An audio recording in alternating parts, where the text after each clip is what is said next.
Thank you to you for joining us on the AM show. I am Gary Al Smith, and this is The Sport. It's been a hectic weekend here at Joy News and Joy FM because the ex-players in football have been going hard at the Ghana Football Association.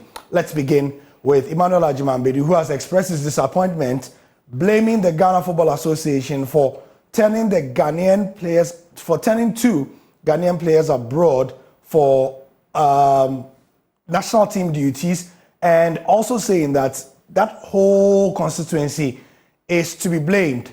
And he also believes that Ghana football is currently in what he calls a very dangerous position. That was in reaction to the exit of the under-23 team from the ongoing AFCON in Morocco. Do you have a talent identification a department at the SA? It's a crucial question because when it comes to talent identification, they have some very serious things you need to look at when you want to bring players. Like right now that our league is messed up and we are not getting the players yet, and we are on an IMF bringing players on board. When you go for the IMF players from Europe, we need them. They have talent, but you need to add serious things. One is socialization. 2, culture. And 3, psychological. Socialization. Is he a person that he can socialize with everybody in this country? Because you know how our game is. Can he be socializing himself with them, with the country? 2, psychological.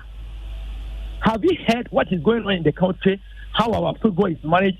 How people have that kind of zeal for the game if things doesn't go on well? That is psychological side. Then the culture. Will it fit in the culture that we have here? So it's not like the person is there, he is playing well, and that is it, you need to go for him. These are kind of petty things we need to learn from. Then you build your Ghana Premier League. You are so-called Ghana Premier League, you think one of the best leagues in Africa. And when you are going to the national teams, all your players who have played well, go keen, best players, some sit on the bench or they don't even get a call up. These are kind of things here. You need those people I have mentioned, the 7 Management Committee, to ask them if they have this kind of status at the FA. Football has changed. We are heading to a generation that things have really changed. So when things are not going on, there's a lot of developments that you need to bring on board to nurture talent for the nation.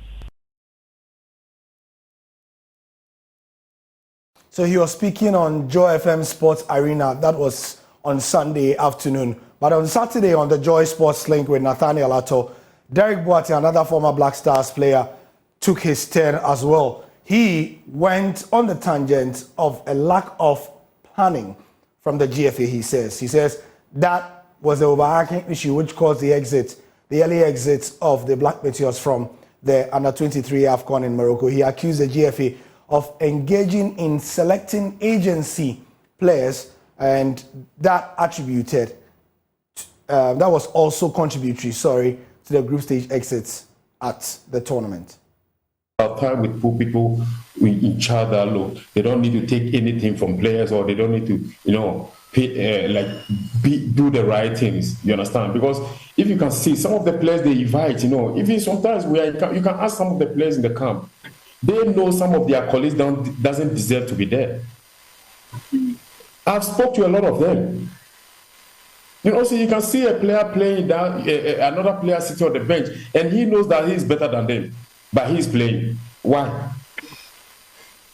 You understand? Because this thing has been there.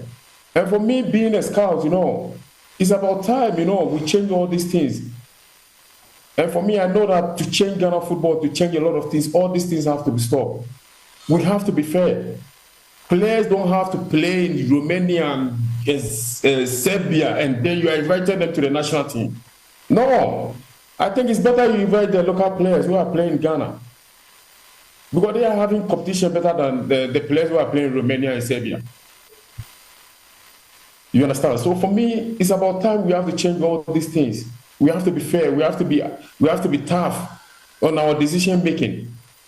You understand? Look at a coach like Lai Kingston. All the things Lai is doing. he's still assistant coach. All the things he has been learning, UEFA B, UEFA A, everything like going up and down, moving, he's doing well.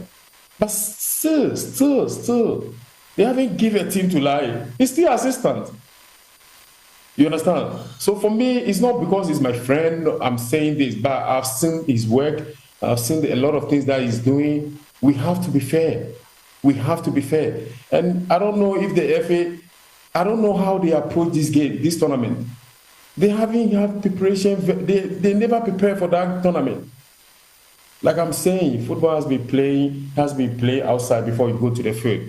And for me,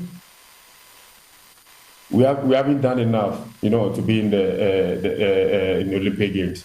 That's the results, because sometimes they think when you invite the players, then they have to go on the field and perform. No, it's not like that anymore. It's not like that anymore. So for me, I think a lot of things have to be changed. A lot. I don't know what the FA is doing. For me, I don't think they know what they are doing. They don't know what they are doing. So he was speaking on the Joy Sports Link. That's on Saturdays from 12:15 to 2 p.m. And like I said, Agyemang Badu was speaking on the Joy Sports Arena. That's on Sundays from 4 to 6 p.m. on Joy FM. So what does the man at the center of it all say about these complaints? Ibrahim Tanko spoke after the exit, and this is his reckoning on why the team did not do well and went out. It's a very, very painful draw to swallow. After leading 1-0 in the halftime and then come back to concede such a goal is a very, very bitter. Yeah, but that's football. We prepare ourselves very well to win the game, but at the end we have to go with the draw, which is very, very painful for us. We prepare very well to get the 3 points to qualify, and after scoring the first goal in the first half, yeah, I can say what happened the last games, repeat himself, the lack of concentration is what caused us to concede the goal. So, like I said, it's very, very painful. The tournament is still ongoing in Morocco. We'll be updating you on how things are shaping up. We are at the semi-final stage, but for Ghana, it's back to try again in another 4 years. So, Dan understood Morocco versus Mali, Egypt versus Guinea. That will be the semi-final pairing. Who will get to the Olympics to represent Africa this time? That's the sport for now. I'm Gary Alsmith. Thank you for your time. Throughout the day, we'll be bringing you reaction on that under-23 exit and what it means. Remember, you can get more on myjoyonline.com/sport as well.